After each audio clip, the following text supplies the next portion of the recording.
Welcome back to another edition of Bruxer TV. This is episode number 4. I'm your host, James Foster, and today we've got a lot of great MMA action to talk about. Yes, this is Bruxer TV, your MMA daily news video. Alright, let's get started. Rashad Evans now says he can beat Anderson Silva.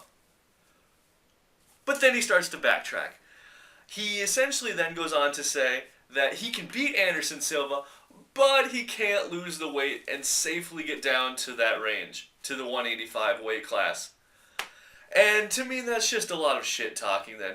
I mean, I could say I could beat Rashad Evans, but I can't put on the weight, and it would take me too long to train to get up to being a competitive fighter, but I can beat him. It's just shit talk. It's crap, and if you're not actually going to do it, what good is even saying it? No one buys it unless you can actually do it. So Rashad, we would love to see you actually fight this fighter. Then talk about it. Alright? When you actually cut the weight so you can go fight, then talk. That's all I'm going to say. I think it's a dumb comment for Rashad to be making when he's not even willing to get into the fight with him. Ridiculous. Next up, King Mo from Bellator. He says Rampage should join Bellator. He says that if Rampage comes over, he'll get a lot more respect than he's getting over at the UFC. And frankly, he can go. We've got another story with Rampage, and we'll talk about... You know what? Let's just do that one right now. Rampage, besides his contract ending after this fight with Glover, which I hope Glover crushes him now, Rampage is also complaining that now spinning elbows and kicks to the knee should be illegal in the UFC. Let's take out punches and kicks in general. You know why? Let's take out submissions. This is what I like to call MMA Darwinism. If you're too slow to get away from those knee kicks, you deserve to get hit. That's what a combat sport is about. If you can't avoid the hit, you have to take it. Whole point of the sport, guys. To say that we should take those things out is like saying we should take out punching, kicking, wrestling, and submissions. Ridiculous. So let's try not to waste too much more breath on Rampage. We'll miss you, buddy. Have a good one. Next up is Tito Ortiz. Tito Ortiz, though retired, said he will come out of retirement to fight one man, and that is Frank Shamrock. Those two have such bad blood from the UFC 22 when Shamrock rocked Tito and then left the UFC never to be seen again, that he wants to fight him again. He said he would be willing to fight him again. Of course, assuming Tito recently had neck surgery, so assuming that heals well, and I believe he also has an ACL surgery coming up. If that heals well, he gets up to full strength. He said he would come back just to fight Frank Shamrock. Now, unfortunately, the likelihood of that fight ever happening is 1 in a million, 1 in 10 million, practically.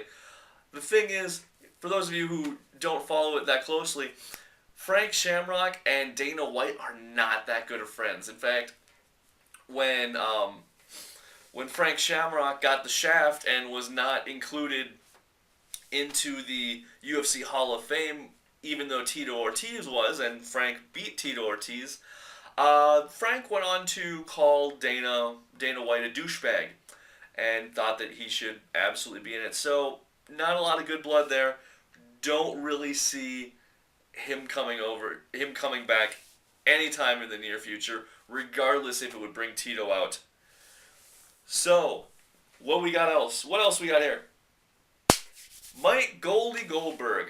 There was a lot of speculations on the internet, it's all over Twitter, a few blogs as well, that the reason he did not commentate on the UFC with Joe Rogan that just happened was because of drugs.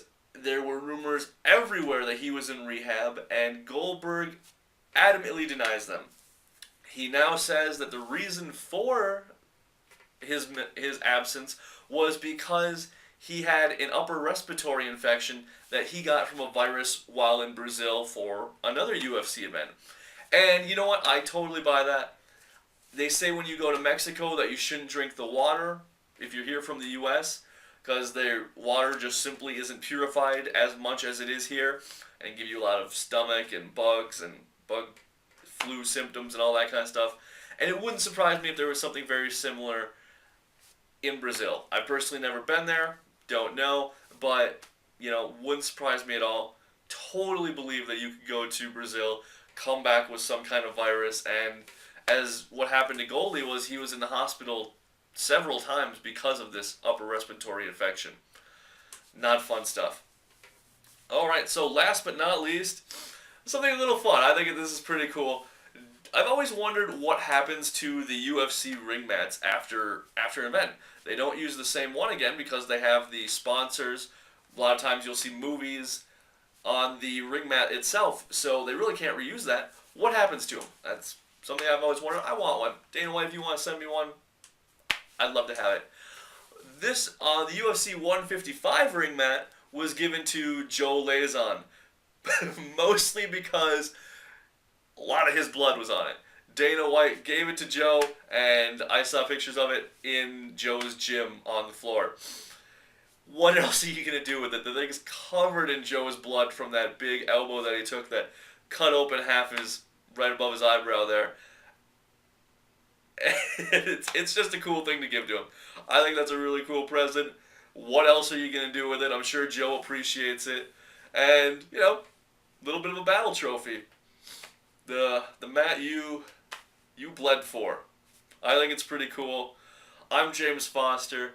This is Bruxer TV. I will have even more awesome news for you tomorrow, so I'll see you then. Thanks, bye.